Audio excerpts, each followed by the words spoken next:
Bayangkan, cucu dari Nabi Muhammad Shallallahu Alaihi Wasallam, seorang pemuda mulia, lembut dan pemberani, dikepung ribuan pasukan, tanpa air, tanpa jalan pulang.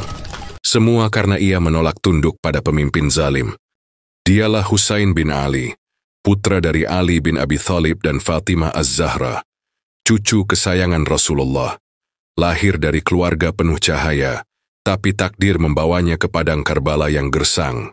Tahun itu 61 Hijriah, sebuah wilayah tandus di Irak tengah bernama Karbala akan menjadi saksi bisu tragedi paling berdarah dalam sejarah Islam. Tapi, bagaimana bisa cucu Nabi berakhir wafat di tempat itu? Apa yang memicu peristiwa ini? Dan kenapa dunia Islam masih menangis mengingatnya? Mari kita mulai dari awal. Setelah wafatnya Muawiyah bin Abu Sufyan, tampuk kekuasaan Bani Umayyah diwariskan kepada putranya Yazid bin Muawiyah. Berbeda dengan ayahnya, Yazid dikenal sebagai penguasa kejam, tidak bermoral, dan gemar maksiat. Ketika Yazid naik takhta, ia menuntut baiat dari seluruh tokoh umat Islam. Namun, Husain bin Ali menolak. Ia tahu, memberikan loyalitas kepada pemimpin zalim adalah pengkhianatan terhadap prinsip Islam. Husain pun diam di Madinah. Namun surat-surat dukungan dari Kufah mulai berdatangan. Ratusan, bahkan ribuan orang mengundangnya datang untuk menjadi pemimpin mereka. Dan disinilah benih tragedi mulai tumbuh. Kufah, kota penuh semangat revolusi. Rakyatnya memimpikan pemimpin adil dari darah Nabi. Husain menerima ratusan surat dari penduduk Kufah yang menjanjikan perlindungan, dukungan, dan loyalitas jika ia datang ke sana. Setelah bermusyawarah, Husain mengutus sepupunya yang terpercaya, Muslim bin Aqil. Muslim tiba di Kufah dan disambut dengan hangat. Dukungan rakyat membanjir.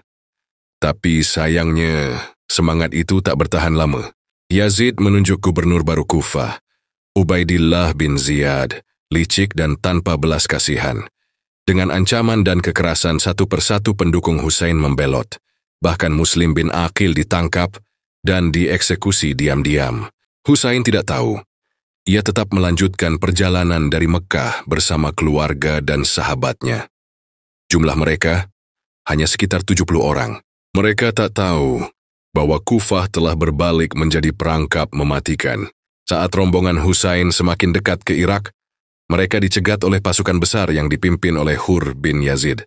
Awalnya Hur hanya diperintahkan untuk menghentikan perjalanan Husain tanpa menyerang. Namun, tekanan dari Kufah terus meningkat. Akhirnya rombongan kecil Husain digiring menuju tempat tandus yang bahkan tak punya mata air. Tempat itu bernama Karbala. Disinilah Husain dan keluarganya berkemah. Tanggal 2 Muharram 61 Hijriah, hari demi hari, pengepungan dimulai. Pasukan Yazid terus bertambah. Jumlah mereka lebih dari 30.000 orang. Anak-anak Husain mulai kehausan. Air tak diizinkan masuk. Tekanan psikologis, panas, dan lapar mulai menyiksa mereka. Dan pada malam ke-10 Muharram, Husain mengumpulkan seluruh keluarganya. Ia tahu, besok pagi adalah pertemuan mereka terakhir dengan dunia. 10 Muharram 61 Hijriah, hari Asyura. Langit Karbala tak pernah segelap ini. Husain berdiri bersama 72 orang yang setia.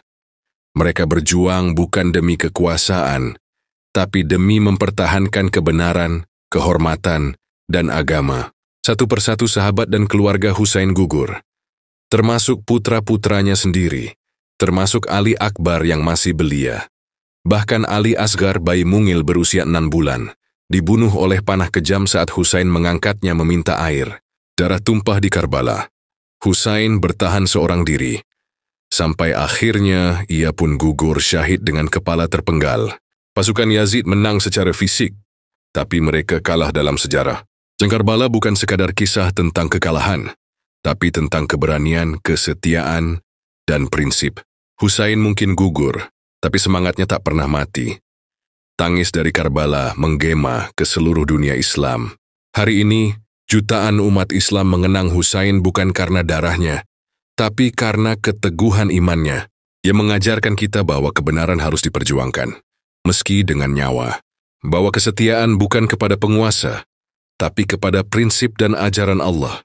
Karbala bukan tragedi semata, tapi cahaya yang terus menyinari hati mereka yang mencari kebenaran